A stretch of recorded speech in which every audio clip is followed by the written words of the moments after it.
When this kind of sleep comes for you, you fight it. But exhaustion will always win out over your will, and eventually you'll yield. We all do.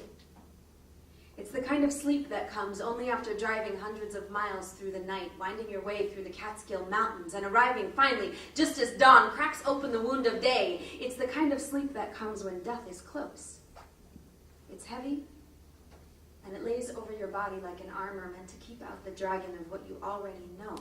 So when the hospice nurse called out, I didn't wake. When my girlfriend slipped out from underneath the covers, I didn't wake. I didn't wake when she patted her feet down the stairs. I didn't wake when her father took his last breath from a sterile metal gurney in the living room. I only woke when she shrieked in primal agony and broke a window with her fist. This kind of loss makes everyone bleed. This kind of loss comes early, offers no warning, brings no relief. This kind of loss is the prayer that didn't get answered. The God who betrayed you. Man, that's sad for me to read that. There's like no God in my life when I wrote this. This kind of loss is the prayer that never got answered. The God who betrayed you. The youngest child who will grow up pointing at still images saying, I only know my father from the photos, and what they tell me, I hear he was a really good man.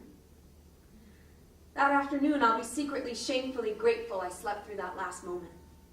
I've heard the final gasp of a dying man sounds like a bone breaking underwater, and that its resonance carries a holy vibration you can't shake off for years. That afternoon, I'll watch as she folds a gentle bend into his palm, saying, this way, when he starts to stiffen, it'll still feel like he's holding my hand. I will pluck glass shards from her knuckles. I will wrap her fingertips in gauze, and I will be secretly, shamefully grateful there is still one thing left in this house I know how to heal. They keep talking to us about grief, coming at it from all angles with their psychology degrees and their whitewashed images of heaven. They'll send us to New Age bookstores overcrowded with the bullshit so many mistakenly interpret as actual knowledge. But me, there's no angel. There's no angel come to rest on my shoulder. There's no spirit guide come to lead me through. There's just this. The physical, tangible sensation of grief and the repetitive detonation of agony that cracks open the wound in my chest. So don't talk to me about grief unless I can bury it.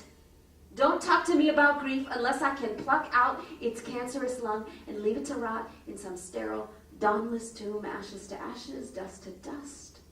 I'd be free. And then she smiles at me, like she's given away a secret.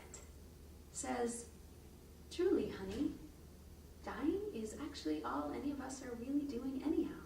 So you might as well get used to the idea. And dark as that sounds, it's the only solace I've found. Because, yeah, some of us are going to go early, and some of us are going to be left living.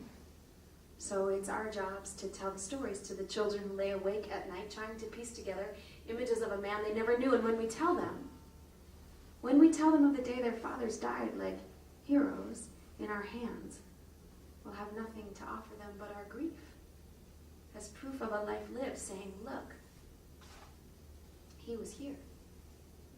And I loved him, and I knew him.